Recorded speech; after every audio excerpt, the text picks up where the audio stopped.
McDonald. Thank you, Madam Chairman. I'm not sure who the question is for. I got the first testifier's first name was Jessica, but I don't have her last name, Miss Webster. So first question for Miss Webster, if she's available. When you mentioned that most people are off this program in 2 years, it's a 60-month program, what is the percentage? What is those most people? What does that mean? Ms. Webster. Madam Chair, Representative McDonald, I think that we have people from DHS here that might be able to answer your question more directly on just the statistics on how many people are on this program and the timing. Would someone from the department have that information? They may not be prepared. Okay. Hey, Madam Chair. Representative McDonald? Thank you. While they're looking, if I can ask another question. Just certainly, Representative McDonald. Regarding the Minnesota Family Investment Program, I met with some of the folks, Kathy Wagoner, this year regarding the program and looked into it. It is a great program, of course, and I think it's important that we, as a society, make sure that the children are fed.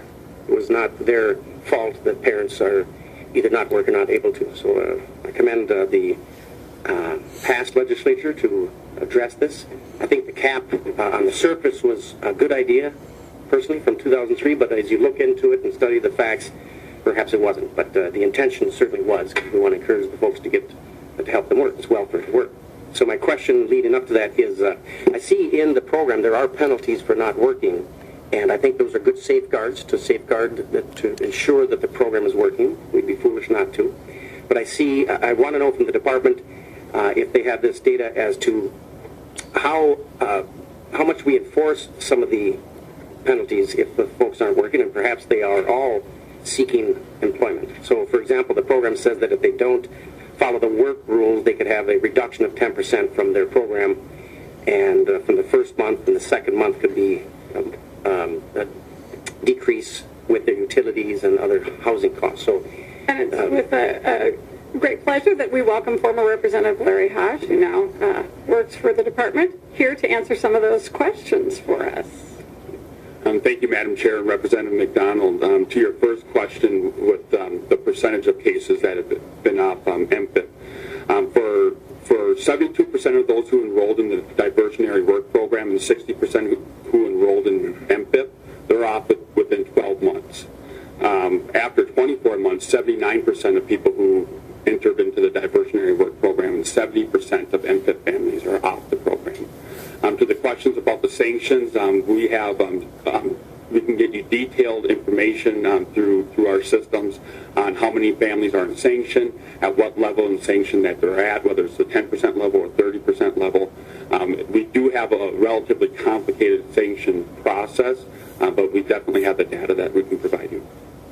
Thank you. Representative McDonald? Yeah, and I'll just finish up with this statement. As you know, it seems like welfare is always the first thing that people want to go towards to reduce or to fix. Or, Representative Huntley and I had a conversation last night. That seems to be the easy portion to go to. Oh, they're buying alcohol or cigarettes with mass law. They can't do that, and so on and so forth.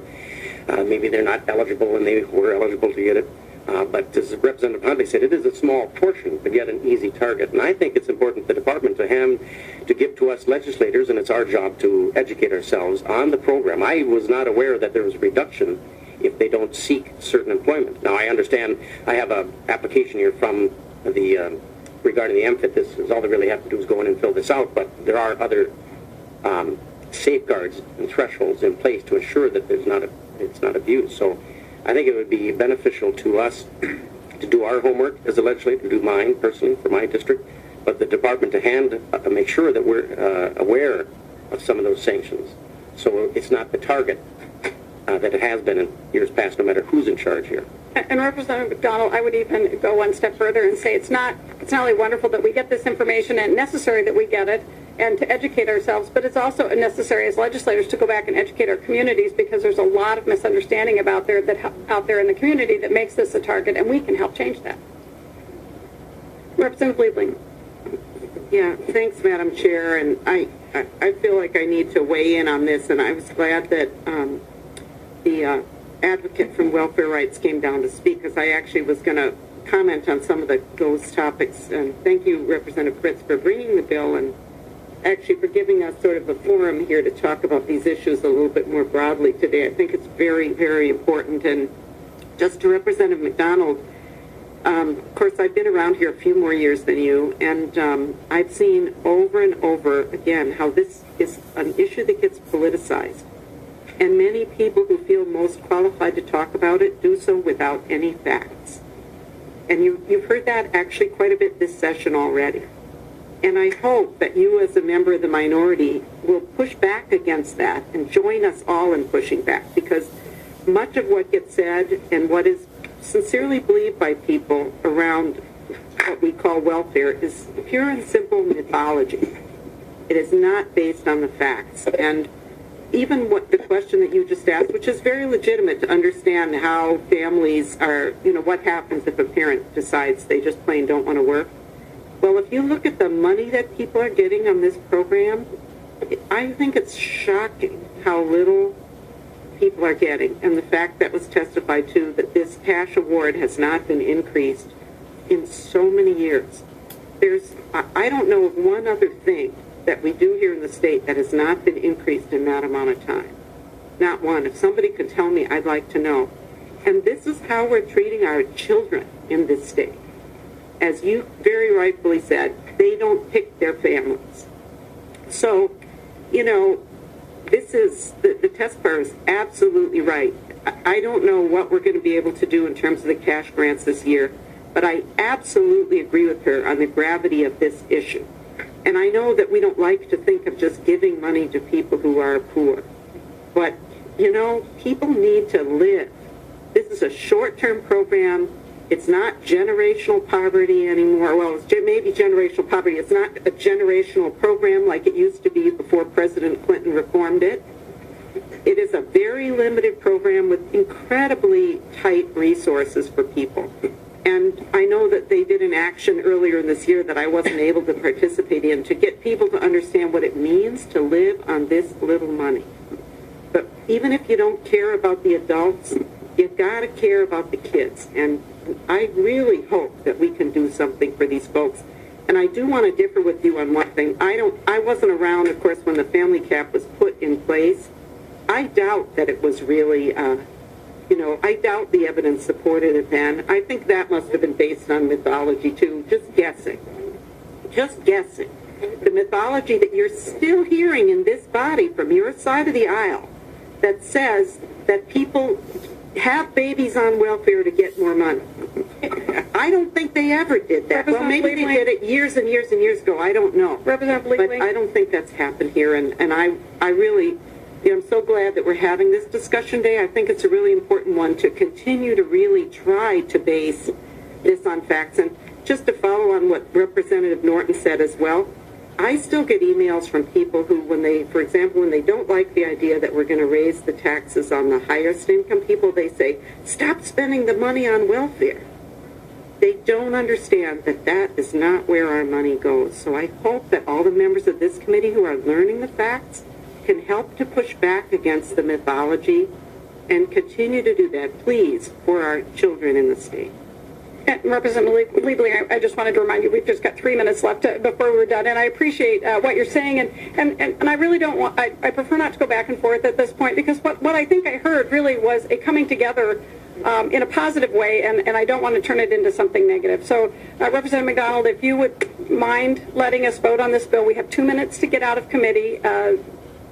Madam Chair, if you give me 5 seconds, because Representative Levy, no one said that on this committee, and that's really unfair to say at this body today, on April 3rd, or even this year, that anyone said that.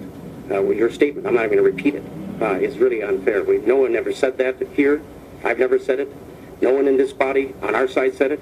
And to even say it, to indicate that we've even thought it or said it, is truly unfair, and I'll end with that. Representative Fritz, I'd like you to make final comments, and then we're going to lay this bill over for possible inclusion, and members, then we're going to convene until 6 p.m. in the basement. Well, Representative Fritz. Thank you, Madam Chair. And to the bill, which is a very small bill, it's a repealer of that. Although I just want to respond, I am very grateful, Representative McDonald, that you are taking the time to become educated and informed on the issues before us, and you've shown that all along, and on both sides of the aisle. And it takes time. It's a big investment for us to do that.